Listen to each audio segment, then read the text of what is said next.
Hi guys, this is me, Mr. React. Ito na ang last part kung napunta namin ni Papa sa Isabela. Kaya guys, emotional ako dito sa reaction na dito guys. Ang kanilang emotional speech mga guys. At pakinggan natin guys ang kanilang mga sasabihin. At ayan po, si Tito Elmer ang una para sa salitang ito. Siya muna ang announcer natin guys. Kaya ayan po, pakinggan natin ang kanyang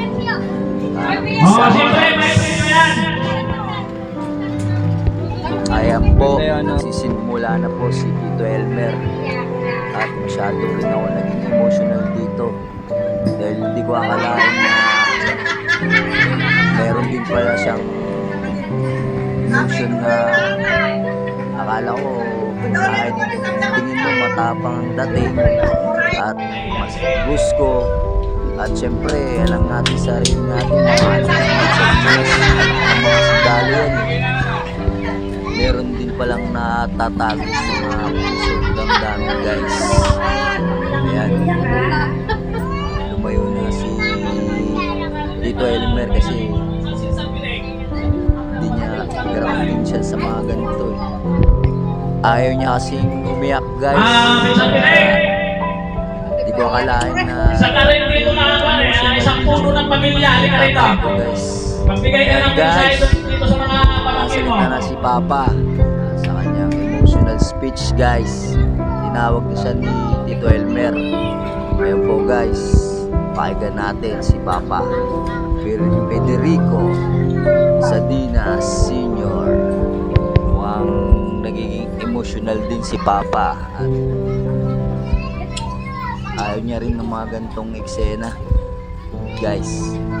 Medyo talagang nakakayak itong mga bagay guys at mga emotional speech natin guys. Ayan po, pakinggan si Papa at magsasalita na po siya. Pakinggan natin guys. Alam nyo guys, bilib din ako dito kay Papa.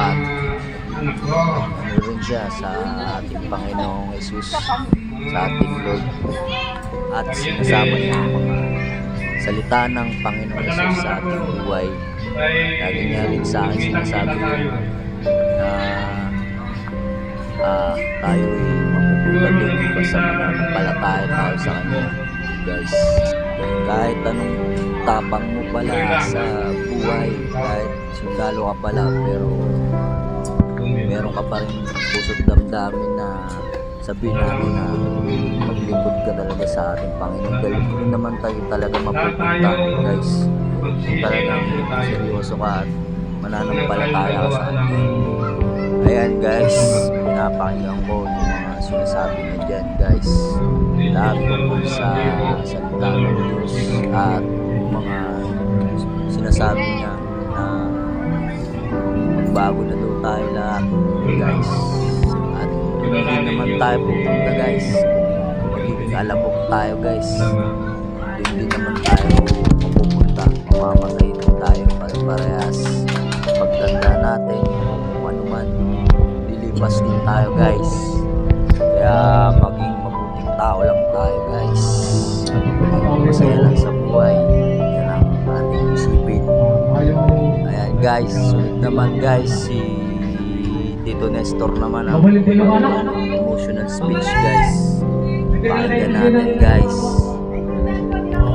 Napakabait din po nito ni Tito. Tahimik lang. Tapos natid pa kami pauwi para sumakay sa kanyang sasakyan. Salamat Tito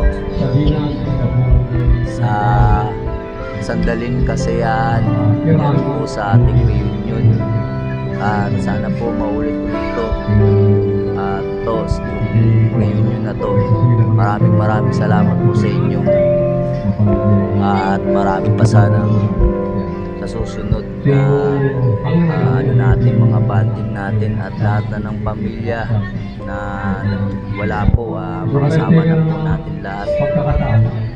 Maraming salamat po sa inyo dyan. Hindi ko na po kayo isa-isahin. Pinsan ko, tito, tita, lolo. Ayan po, napakasaya namin dyan. Sana nga po sa susunod mga 5 days na po mga tataking na dyan bakasyon. Halos lahat ng speech talaga ang sinabi, guys. Susunod hanggang talaga maging kasayaan ulit. Tapos na po si Tito, si Tita Chona naman po, guys. Ayan po, guys, napaka-emotional po siya dyan. Umiiyak ako, guys, dyan. Nabigla kasi.